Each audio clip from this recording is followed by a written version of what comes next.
영역주권, 교회, 시장, 그리고 국가. 이 칼럼은 월드뷰 2019년 8월 호에 실린 칼럼으로 중앙대학교 경영경제대학 경제학부 교수인 김승욱 교수가 쓴 칼럼입니다. 들어가며 사회 질서 확립을 위해 개인의 자유는 국가에 의해 어느 정도 제한될 수밖에 없다. 그런데 어느 정도 제한받는 것이 적절한가에 대해서는 논란의 여지가 있다. 개인의 자유뿐만이 아니라 경제 영역이나 종교의 영역에 대해서도 어느 정도의 자율성을 보장할 것인가를 두고도 논란이 많다. 목사의 자격을 국가가 정하는 것이 옳은가? 기업 경영에 국가가 어느 정도까지 관여하는 것이 바람직한가? 시장의 가격 결정에 정부가 어느 정도 개입하는 것이 적절한가? 이 짧은 글에서 이러한 질문에 대한 답변을 모두 제시하기 어렵지만 경제 영역을 중심으로 영역주권이라는 측면에서 성경적 견해를 생각하고자 한다. 커맨딩 하이츠. 퓰리처상을 수상한 다니엘 예르긴 등의 저서 시장 대 정부는 근현대 시대를 시장과 정부 사이의 주도권 싸움의 시기로 규정했다. 레닌이 한 나라 경제를 실제적으로 움직이는 기간 산업을 커맨딩 하이츠라고 불러서 이 단어는 기간 산업을 의미하게 되었다. 19세기는 자유주의 시대. 과거 동양의 왕조 시대나 서양의 절대주의 시대에는 국가가 주요 산업을 포함해서 사회 전체를 지배했다. 서양에서 절대주의 시대의 중상주의 이념은 국가가 부국강병을 위해 경제를 통제하는 체제였다. 그런데 18세기 이후 자유주의가 확산되면서 나폴레옹 전쟁부터 제1차 세계대전이 일어나기 직전인 1913년까지 약 100년간은 자유주의 시대라고 불린다. 20세기 전반은 국가주의 확산기. 그런데 1873년 이후 유럽은 불황이 찾아와서 20년 이상 지속되면서 점점 보호무역주의로 변하게 되었고 결국 이는 제1, 2차 세계대전을 낳게 되었다. 또한 1917년에 소련에서 시작된 공산화는 동구권으로 확대되었고 마침내 1949년에 중국이 공산화되면서 유라시아 대륙의 상당 부분이 공산화되었다. 공산주의 국가들은 국가가 경제를 지배하게 되었다. 제2차 세계대전 이후에도 중남미 국가들이나 인도 등은 자본주의 진영보다는 사회주의 정책을 선호해서 지구상의 많은 나라들이 국가가 경제를 통제하게 되었다. 공산주의가 세계로 확산되는 것을 막기 위해서 서구 자본주의 국가들도 복지를 확대하면서 복지국가가 확산되었는데 이건 역시 국가가 시장에 깊숙하게 개입하게 만드는 계기가 되었다. 그리고 1929년에 미국에서 발발한 대공황으로 인해서 케인즈가 주장처럼 경제학에서도 국가가 예산 지출의 조정을 통해서 경기 변동에 개입해야 한다는 수정자본주의가 힘을 얻게 되었다. 또한 1960년대 이후 동아시아의 국가들은 경제개발을 국가 주도적으로 하면서 이제는 국가가 경제발전에 깊숙하게 개입하는 것이 보편화되기에 이르렀다. 이렇게 20세기 초부터 중반까지는 국가주의가 확대하는 시기였다. 20세기 후기, 자유주의 확산기. 그런데 1980년대의 세계는 급변했다. 1979년에 등장한 영국의 대처 수상은 하이에크의 노예의 길에 나오는 자유주의 이론을 정책으로 도입했다. 영국에서 가장 강한 석탄 노조의 스카길 노조위원장과 싸워서 승리한 이후 영국은 급속하게 국가의 시장경제 간섭을 줄이기 시작했다. 그리고 다음 해에 미국의 레이건 행정부가 등장하면서 역시 작은 정부를 주장하면서 세금을 낮추는 소위 공급 중시 경제학을 도입했다. 대처리즘과 레이거노믹스는 모두 시장에서 국가의 역할을 축소시키고 작은 정부를 지향하는 것이었다. 그리고 10년 후인 1989년에 베를린 장벽이 무너지고 1990년에 동독의 5주가 서독으로 편입되면서 독일이 통일되었다. 그리고 이듬해인 1991년 12월 26일에 소련의 미하일 고르바초프 서기장은 모든 소련의 공화국의 독립을 인정하며 독립국가연합의 수립을 허용하였다. 그리고 그해 크리스마스에 미하일 고르바초프가 대통령직을 사임하고 소련 지도부를 해체했으며 소련의 핵무기 발사 시스템을 포함한 정권을 러시아의 대통령 보리스 일친에게 승계했다. 구소련 연방에서 탈퇴한 독립국가연합 소속의 많은 나라들은 공산주의를 버리고 자유주의 시장경제를 도입했다. 뿐만 아니라 중국도 시장경제를 도입하고 WTO에 가입했으며 칠레, 인도 등 사회주의 국가들도 시장경제 체제에 들어왔다. 마지막까지 공산주의 또는 사회주의를 포기하지 않았던 쿠바와 아프리카의 짐바브웨 등도 모두 사회주의를 포기했다. 이제 지구상의 공산주의 국가로 남아있는 것은 북한이 거의 유일하다. 스탠퍼드 대학의 프랜시스 후쿠야마 교수는 자유주의와 공산주의의 이념 대결은 자유주의의 승리로 끝났다고 하여 이를 역사의 종말이라고 표현했다. 새로운 국가주의의 확산. 이렇게 국가주의에 약화되는 듯 했으나 세계 각지에서는 다시 국가주의가 득세하고 있다. 특히 문화, 예술 등 사회의 각 영역에서 이러한 경향을 확대되고 있다. 이는 이탈리아의 안토니오 그람시나 헝가리의 게오르그 루카치 등이 1920년대에 주장한 신마르크스주의의 영향이 크다. 이들은 생산양식이라는 이름으로 경제 영역에 도입했던 착취 개념을 성과 문화 영역으로 확대시켜서 소수자의 착취 문제로 변화시켰다. 마르크스는 사회의 하부구조가 상부구조를 결정한다고 주장한 것에 반해 그람시는 비인간적인 문화와 인간 소외를 중점으로 다루면서 신마르크스주의의 사상의 토대를 만들었다. 마르크스는 역사가 필연적으로 봉건제 사회, 자본제 사회를 넘어 공산제 사회로 간다고 본 필연성을 주장했다. 반면 그람시는 자본주의가 자체 모순에 직면하여 붕괴한 뒤에 역사의 필연으로서 공산주의가 저절로 등장할 것이란 마르크스의 역사적 결정론을 수용하지 않았다. 그 사회의 주체인 인간의 투쟁, 의지, 참여에 의해서 역사가 결정된다고 보았다. 서구 사회가 공산주의화되지 않는 이유는 강제기구로서의 국가 외에도 강고한 시민사회가 참호처럼 형성되어 있기 때문이라고 보았다.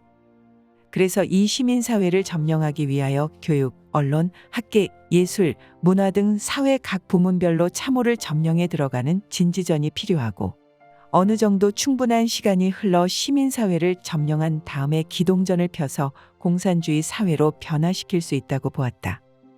이들은 또한 휴머니즘을 마르크스 사상에 결합시켜 인권, 평등, 평화, 나눔, 섬김, 정의, 소수자 보호 등을 앞세워서 기존의 서구 문화를 공격했다. 신 앞에 평등이 아니라 결과적 평등을 지향하고 성소수자의 인권을 강조하면서 서구 문명을 소수자의 인권을 억압하는 체제로 비판했다. 인간의 가장 강한 본능은 돈으로 표현되는 재물에 대한 욕구이고 둘째는 성욕구인데 바로 이 성욕구의 해방을 인권이라는 가면으로 포장해서 새로운 질서를 세우려고 하고 있다. 그람시는 또한 과정으로서의 혁명이란 개념을 만들었는데 급격한 단절을 통한 혁명 대신 사회 변화의 전 과정이 혁명이라고 보았다. 오늘날 이런 영향을 받아 민족, 민주, 진보라는 이름으로 학교, 영화, 문화, 역사 해석 등 각 영역에서 대한민국의 정통성을 부정하고 일제와 독재의 잔재를 비판하며 북한 인권에는 눈을 감는 현상이 한국에서 일어나고 있다. 냉전 시대는 종언을 고했지만 세계는 지금 도처에서 국가주의에 대한 견해의 차이가 계속되고 있다. 영화 캡틴 아메리카 11월에서 빈번한 사고로 많은 사람들이 희생되자 정부는 슈퍼히어로 등록제를 추진한다. 어벤져스의 독자적인 판단에 맡기기보다 직접 관리, 감독하겠다는 것이 정부의 의도였다. 아이언맨은 정부의 방침을 따라야 한다고 생각하고 이에 블랙 위도우, 워머신, 블랙팬서, 비전, 스파이더맨 등이 동조한다. 반면에 캡틴 아메리카는 각 어벤져스들이 자유롭게 지구를 지켜야 한다고 주장하며 이에 반대한다. 그러자 윈터 솔저, 팔콘, 호크아이, 스칼렛 위치, 앤트맨 등이 동의한다. 오늘날 세상의 갈등을 슈퍼 히어로를 통해서 설명하고 있다. 한국에서 국가 역할의 확대. 대한민국은 한강의 기적이라는 놀라운 경제 성장을 이룩했다. 한국 경제 성장 모델의 특징으로 수출 주도, 대기업 주도, 정부 주도라는 주장이 많다. 이 중에 수출을 통해서 성장하고 대만과 달리 대기업 중심으로 성장했다는 사실에 대해서는 공감대가 형성되어 있지만 정부가 주도해서 성장했다는 견해에 대해서는 논란이 많다. 왜냐하면 정부가 경제 성장을 주도한 구공산권 국가들이나 사회주의 국가들은 대부분 실패했기 때문이다. 한국은 정부가 은행도 독점하고 경제계획도 실시하는 등 경제성장에서 주도적 역할을 했지만 그래도 시장경제의 원칙인 경쟁은 활용했기 때문에 성공했다는 견해가 설득력이 있다. 그래서 이를 정부주도적 차별화 전략이라고 표현하기도 한다. 한국은 고도 성장기를 지나면서 민간 부문이 성장하자 정부가 주도하던 영역을 민영화시키기 시작했다. 그래서 역대 정부들은 주요 기간 산업들을 민영화했다. 정부가 만들었던 포스코도 민영화시켰고 통신, 항공, 철도, 전기, 은행 등 주요 기간 산업 전 영역에서 민영화를 추진해왔다. 그런데 최근에는 이러한 민영화가 더 이상 진전되지 않고 있다. 오히려 기업에 대한 간섭도 커지고 있다. 기업 총수에 대한 비판이 확산되면서 한진그룹의 소유권 위기를 맞이하였다. 국민연금 규모가 확대되면서 연금 사회주의로 간다는 비판도 일어나고 있다. 민영화된 포스코 등도 여전히 정부의 영향력이 지대하다. 은행 민영화 작업이 이루어졌지만 금산분리 원칙에 의해서 은행 주인 찾아주기는 진척이 별로 없었다.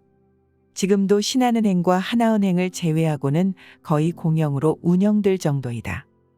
사회 각 영역별로 보면 아마 국가의 영향이 가장 큰 영역이 교육 영역일 것이다. 사립학교들도 등록금을 자율적으로 결정하지 못하고 정부가 교사 월급의 대부분을 지급한다. 이를 통해서 커리큘럼 및 급식에 이르기까지 모두 통제를 하고 있다. 대학은 자율권이 어느 정도 있었지만 지금 급속히 정부의 영향력이 확대되고 있다. 최근 강사법을 개정해서 강사 급여의 일부도 국가에서 지급하며 앞으로 점차 확대될 것이다. 교육 영역에서 자율이 가장 높았던 유치원도 이제 점점 정부의 통제하에 들어가고 있다. 누리과정을 통해 유치원 및 유아원의 교육과정도 이제 정부의 통제하에 들어가고 있다. 영리병원이 허용되지 않는 의료 분야도 정부의 영향력이 커져가고 있다. 의료보험 제도를 통해 강력히 통제되고 있는데 이번에 문케어라고 불리는 의료개혁으로 비급여의 상당 부분이 급여화되면서 더욱 정부의 지원과 함께 간섭이 확대되고 있다. 복지 영역도 정부가 깊숙이 개입하는 영역이다. 지금까지 예산 부족으로 인해서 민간 부문에서 유아원, 요양시설 등 상당한 부분을 감당했었는데 점진적으로 이러한 영역도 정부의 관할 밑으로 들어가고 있다.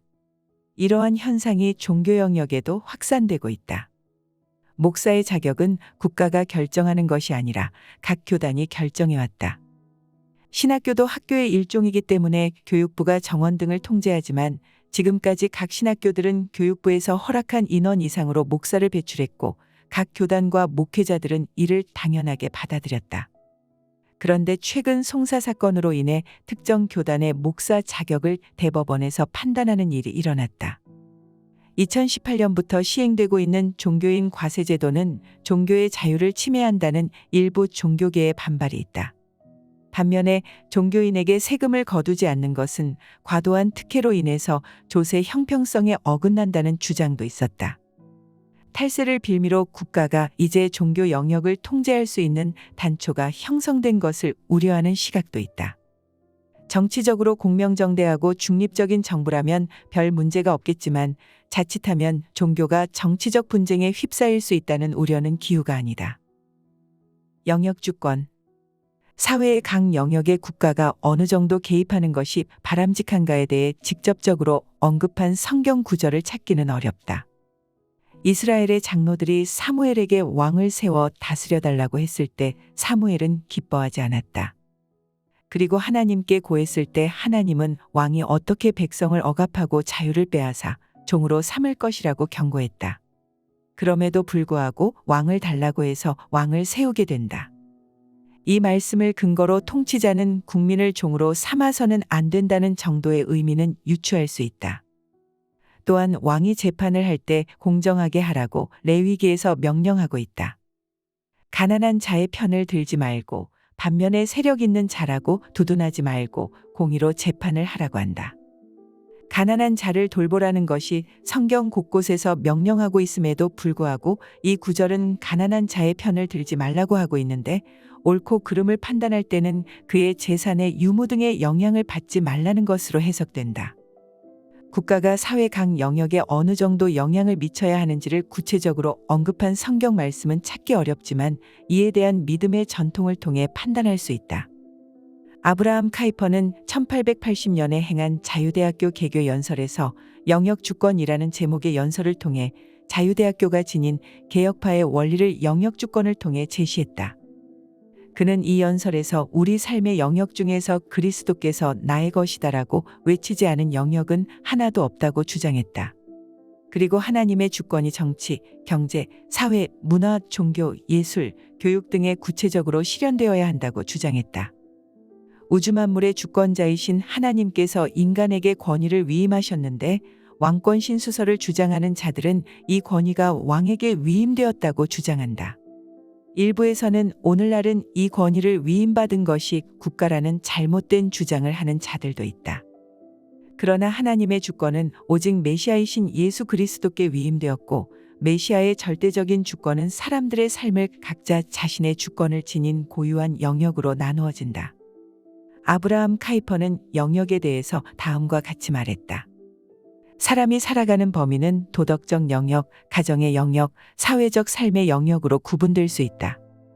더 확대시켜 구체적으로 말하자면 자연의 범위, 삶의 범위, 사유의 범위, 양심의 범위, 그리고 신앙의 범위로 구분될 수 있다. 그런데 이 모든 영역들은 자신들의 톱니바퀴로 서로 맞물려 있기에 하나의 영역이 다른 인접한 영역을 침해하는 위험도 발생한다. 따라서 여기에서 국가의 특별한 권위 영역이 등장하여 다양한 영역들 사이를 조화롭게 만들고 집단에 의해 억압받을 수 있는 개인을 보호해야 할 책임이 있다. 따라서 국가의 주권은 개인을 보호하고 가시적인 삶의 영역들에서 상호 정당한 관계를 규정하는 권세로서 명령권과 강제력으로 이 모든 영역들 위에 탁월한 것이다. 하지만 각각의 영역 안에서는 이 국가의 주권이 적용되지 않는데 왜냐하면 여기서는 다른 권위가 지배하기 때문이다. 이 권위는 국가와 상관없이 하나님에게서 내려온 것으로 국가에 의해 부여된 권위가 아니라 국가에 의해 인정된 권위다. 카이퍼는 사회의 모든 주권은 궁극적으로 창조주의 절대 의지에 기초한다고 확신하면서 계몽주의의 합리주의적 사상이나 무신론적 인본주의 사상이 침투하는 것을 막으려고 노력했다. 그가 세운 기독교 대학을 자유대학이라고 명명한 이유는 국가와 교회의 간섭을 배제한 자유로운 대학을 추구했기 때문이다. 그리고 대학을 통해서 하나님의 창조를 탐구하고 발전시키며 사회와 문화를 성경적 기초 위에 재구성하려고 노력했다. 신칼빈주의자로 구분되는 아브라함 카이퍼의 주장과 같이 국가가 하나님을 대신해서 모든 영역을 통제하는 것은 기독교적인 것이 아니다. 각 고유의 영역마다 하나님이 창조하신 질서가 있고 이것을 발견하고 그 안에서 하나님의 뜻을 이루어가는 것이 우리의 역할이다. 그런 의미에서 교회 영역과 시장 영역에 지나치게 국가가 개입하는 것은 성경적이지 않다. 맺은 말, 국가의 역할의 한계에 대해서 각 정당의 견해가 다르듯이 교회 안에도 다양한 의견이 있을 수 있다. 그러나 기독교인들은 진영 논리에 함몰되지 않고 각 이슈별로 성경적 세계관의 기초에서 어떤 것이 더 성경적인가를 면밀하게 따져보아야 할 것이다. 기독교인들 사이에도 의견이 다를 때일수록 하나님의 뜻을 성경 속에서 찾으려고 노력하고 서로 그리스도 안에서 형제, 자매됨을 잊지 말고 사랑의 마음을 가지고 자신의 고집을 내려놓으려는 자세가 필요하다.